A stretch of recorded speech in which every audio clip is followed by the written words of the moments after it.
Malaysia jauh lebih baik daripada kebanyakan negara-negara yang lain. Apa buktinya? Dalam ucapan ringkas ni, saya memukakan 8 dimensi sosiopolitik negara kita yang jelas membuktikan bahawa keadaan kita itu jauh lebih baik daripada kebanyakan negara yang lain. Yang pertama, kita dapat mengekalkan sistem politik di mana rakyat terus menentukan masa depan mereka, iaitu kita dapat mengekalkan sistem politik demokratik selama 55 tahun sejak merdeka. Yang kedua, sebagai bukti tentang sistem politik demokratik ini, kita dapat kekalkan sistem pilihan raya. 12 kali kita mengadakan pilihan raya mengikut jadual, tak lari daripada jadual pilihan raya yang kita mengadakan. Dan dalam pilihan raya kita, pembangkang yang selalu komplain tentang pilihan raya, kita tahu bahawa pembangkang tak pernah memperoleh kurang daripada 35% undi popular dalam setiap pilihan raya. Dalam pilihan raya yang ke-12, mereka memperoleh hampir-hampir 49% daripada undi popular. Ini sistem pilihan raya yang mereka mengecam sebagai sistem pilihan raya yang tak adil, di mana kanak-kanak yang umurnya 2 tahun boleh mengundi dan sebagainya. Tetapi realitinya berbeza, jauh berbeza. Beberapa negeri dikuasai oleh pembangkang sejak tahun 1959. Dalam pilihan raya pertama yang diadakan selepas merdeka, pembangkang menguasai 2 negeri dalam pilihan raya pertama yang diadakan pada tahun 59. Dan yang paling menarik, yang paling penting, dalam pilihan raya umum 11, parti pembangkang di Kelantan menang dengan majoriti 2 kursi. Lepas tu 1 kursi itu dia kalah dalam pilihan raya kecil. Dia dapat mengekalkan kuasanya di Kelantan dengan majoriti 1 kursi. Tak ada sesiapa yang kacau dia. Dia terus dapat mengekalkan kuasanya. Ini sesuatu yang luar biasa yang belum pernah kita baca tentang sistem-sistem politik yang lain, terutamanya dalam konteks negara-negara sedang membangun. Itulah sistem pilihan raya kita. Yang ketiga, kita juga dapat mengekalkan sistem pemerintahan serba. Bermakna sistem pemerintahan orang ramai, serba. Tak ada campur tangan daripada militer. Di beberapa negara-negara lain, militer campur tangan dalam politik negara. Yang kelima, peralihan kuasa di negara kita berjalan secara aman. Peralihan kuasa Perdana Menteri ke Perdana Menteri dah 5 kali proses ini berlaku. Peralihan kuasa dalam parti induk di negara kita, iaitu UMNO. Peralihan kuasa dari presiden ke presiden berlaku secara aman, damai, teratur, tersusun. Itu satu pencapaian besar kita bandingkan dengan beberapa negara-negara yang lain. Satu lagi pencapaian para hadirin yang budiman, accountability. Apa yang kita sifatkan sebagai accountability? Apakah bukti accountability? Pilihan raya ada bukti accountability. Perbahasan dalam parlimen, bukti accountability. Bajet yang dibentangkan tiap tahun ada bukti accountability. Laporan ketua audit tiap tahun sejak merdeka, kita membentangkan laporan ini, dan sebahagian besar daripada laporan audit ketua negara begitu kritikal tentang pemerintah, tentang jabatan-jabatan kerajaan dan kementerian-kementerian. Ini berlaku sejak merdeka. Inilah bukti-bukti tentang sistem accountability. Selain daripada NGO dan peranan media, peranan sistem kehakiman dan sebagainya, termasuk peranan pembangkang dari segi accountability. Pembangkang juga memain peranan. Yang keenam, dasar luar kita yang berjaya mempertahankan kedaulatan dan kemerdekaan negara kita. Itu satu pencapaian besar. Kita bukan boneka kepada mana-mana pihak. Dan Malaysia tidak mau menjadi boneka pada mana-mana pihak. Kita nak terus mempertahankan kemerdekaan dan kedaulatan negara kita. Seperti mana terbukti dalam beberapa peristiwa-peristiwa. Isu Bosnia kita menyuarakan, isu Palestin kita menyuarakan pendirian kita, isu Iraq kita mempertahankan pendirian kita walaupun ini tidak digemari oleh kuasa-kuasa tertentu. Itu yang dimaksudkan dengan kemerdekaan dan kedaulatan kita. Tak ada pangkalan tentera dari luar negara di negara kita. Kita ini tak ada hubungan istimewa ketenteraan dengan mana-mana pihak. Ini penting dari segi kedaulatan dan kemerdekaan negara kita. Dan satu lagi pencapaian yang ketujuh. Di Malaysia, perubahan politik yang penting. Yang dimaksudkan bahawa perubahan politik itu adalah salah satu daripada sifat penting dalam sistem politik, intipati pada sistem politik. Dan di negara kita, satu perubahan politik besar berlaku sebelum perubahan-perubahan politik yang sedang berlaku sekarang. Apa yang dimaksudkan saya? Perubahan politik yang berlaku selepas peristiwa 13 Mei. Itulah perubahan politik besar yang berlaku dalam sejarah kita selepas merdeka. Di mana kita buat macam-macam perubahan kepada landscape politik. Perubahan-perubahan dari segi perlembagaan. Perlembagaan dipindah untuk memperkukuhkan asas-asas politik kita dalam soal bahasa, kewarganegaraan, kedudukan istimewa, kepentingan kaum-kaum yang lain, kedudukan raja-raja dan sebagainya.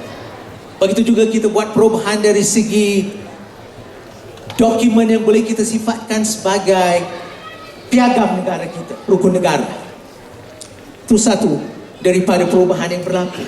Perubahan dari segi gabungan parti-parti politik yang memerintah. Dari Perikatan dia jadi Barisan Nasional. Banyak perubahan yang berlaku selepas peristiwa itu. Dan sekarang perubahan-perubahan politik terus dilakukan. Antaranya ISA dimansuhkan. ISA dimansuhkan. Akta Hasutan akan dimansuhkan. Beberapa ordinan darurat dibubarkan. Ini yang kita maksudkan dengan perubahan-perubahan politik. Akta penerbitan dipindah. Akta universiti dan college universiti dipindah. Ini yang dimaksudkan dengan perubahan-perubahan politik. Itu juga satu pencapaian. Dan yang ke-8 dan yang terakhir, bahawa sejak merdeka kita berpandukan sistem pemerintahan negara kita pada beberapa dokumen-dokumen asas. Ini tak ubah dari dulu. Perlembagaan kita, contoh yang paling baik. Selepas itu, pada tahun 70, rukun negara diisytiharkan. Pada tahun 1991, wawasan 2020. Satu Malaysia sebagai satu konsep adalah kesinambungan kepada tiga-tiga dokumen yang saya sebut tadi. Perlembagaan, rukun negara dan wawasan 2020. Ini bermakna bahawa kita begitu jelas tentang road signs yang begitu penting bagi sebuah negara yang sedang muncul. Kita memerlukan road signs yang jelas dan jitu. Itulah kekuatan yang ada pada kita. Seperti mana juga dari segi perancangan-perancangan kita, plan-plan ekonomi kita jelas. Kita dipandukan pada dokumen-dokumen yang jelas. Bukan retorik, bukan janji-janji kosong, bukan politik omong kosong. Berdasarkan pada dokumen asas yang diterima oleh masyarakat kita. Itu pencapaian kita. Tetapi kita juga menghadapi cabaran-cabaran tertentu. Dan kita harus terus terang tentang cabaran yang kita menghadapi juga. Kalau kita nak maju, kalau kita nak terus mengekalkan sistem sosiopolitik kita.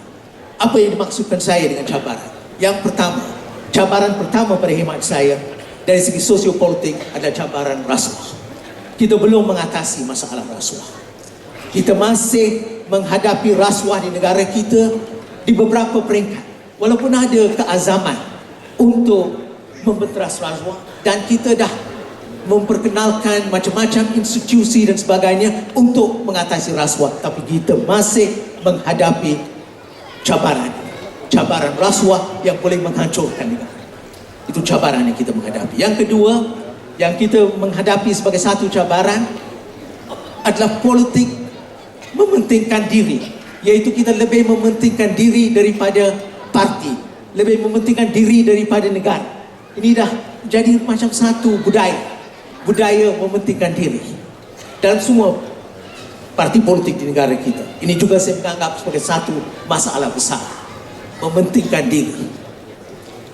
Ini yang pernah disifatkan oleh Presiden Indonesia pada satu masa dulu. Dia mensifatkan ini sebagai USDEK. Apa yang dimaksudkan dengan USDEK? USDEK itu istilah Indonesia. Untuk saya dulu, engkau kemudian. USDEK. USDEK. Untuk saya dulu, engkau kemudian. Ini yang menjadi satu masalah. Yang ketiga, para hadirin yang budiman, politik perkauman. Kita masih menghadapi cabaran. Politik perkauman di mana kita tak fikir tentang perasaan, kepentingan, kedudukan kaum lain. Yang kita mementingkan hanya kaum kita, seolah-olah tak ada kaum-kaum yang lain di negara kita. Ini juga satu masalah besar. Kita harus ambil kira kepentingan semua, seperti mana termaktub dalam perlembagaan, seperti mana termaktub dalam rukun negara, seperti mana termaktub dalam konsep wawasan 2020 dan juga dalam konsep satu Malaysia. Kita harus mengambil kira kepentingan semua. Dan itulah satu masalah besar yang kita menghadapi. Tak memahami hasrat dan harapan pihak-pihak lain. Yang keempat, satu lagi masalah yang kita menghadapi, diskusi politik negara kita. Yang kita maksudkan perbahasan, perbincangan umum politik negara kita dan merosot dari segi kesopanan dan kesusunan. Dan merosot sama sekali. Begitu kasar pihak-pihak tertentu dari segi perbahasannya. Begitu kesan perkataan-perkataan yang digunakan. Mereka buat benda-benda yang bertentangan sama sekali dengan prinsip kelima rukun negara, kesopanan dan kesusilaan. Yang bertentangan sama sekali dengan nilai-nilai agama. Yang bertentangan sama sekali dengan budaya yang menghargai adab. Ini juga satu masalah yang kita menghadapi. Dan yang terakhir, cabaran yang kita menghadapi, kita telah menjadikan budaya menghalalkan segala-galanya atas nama matlamat. Kerana matlamat, kita menghalalkan segala-galanya. Matlamat menghalalkan cara. The end justifies the means dalam bahasa Inggeris. Kerana kuasa, kita lupakan segala-galanya. Kerana kuasa, kita ketepikan prinsip-prinsip. Kerana kuasa, kita meminggirkan cita-cita negara bangsa. Kerana kuasa, tak ada sebab lain. Itu juga bahaya bagi masa depan negara kita. Macam mana kita nak mengatasi masalah ini? Ini bahagian terakhir. Konklusi saya. Melalui pendidikan politik. Ini satu daripada cara. Pendidikan politik melalui media, melalui sekolah, melalui parti-parti politik dan sebagainya. Yang kedua, melalui contoh yang sihat daripada pemimpin-pemimpin di semua peringkat. Di peringkat ranting, bahagian, peringkat negeri, peringkat kebangsaan, kita memerlukan contoh-contoh yang sihat. Kerana contoh yang sihat daripada mereka yang berpengaruh, mereka yang memiliki tempat-tempat utama dalam masyarakat, sudah tentu ada impaknya, ada dampaknya kepada masyarakat. Tapi yang terakhir, yang ketiga, yang paling penting, kita dapat ubah ini melalui rakyat sendiri. Sekiranya rakyat memahami cabaran yang kita menghadapi, sekiranya rakyat kita menghargai sistem sosio-politik kita yang berjaya sekian lama ini, sekiranya mereka menghargai apa yang wujud dewasa ini, yang sedia ada, mereka harus mempertahankan. Dan apa caranya? Bagaimana rakyat boleh mempertahankannya? Melalui undi dalam pilihan raya. Dalam pilihan raya yang ke-13, kita menolak sama sekali mereka yang mahu merosakkan sistem sosiopolitik kita. Kita menolak sama sekali mereka yang nak merosakkan, menghancurkan sistem sosiopolitik kita yang wujud sekian lama, yang berjaya, yang lebih berjaya daripada beberapa sistem sosiopolitik yang lain. Kita harus menolak mereka. Kerana sekiranya kita tak menolak makhluk-makhluk tertentu ini, individu-individu tertentu yang tidak memahami prinsip-prinsip sosiopolitik ini, bahaya bagi anak cucu kita. Itulah sebabnya kita harus mempertahankan sistem sosiopolitik yang sedia ada dalam pilihan raya yang ke-13. Inilah ujian besar, inilah cabaran besar, dan kita harus memastikan bahawa kita lulus ujian ini supaya negara Malaysia yang tercinta ini selamat selama-lamanya.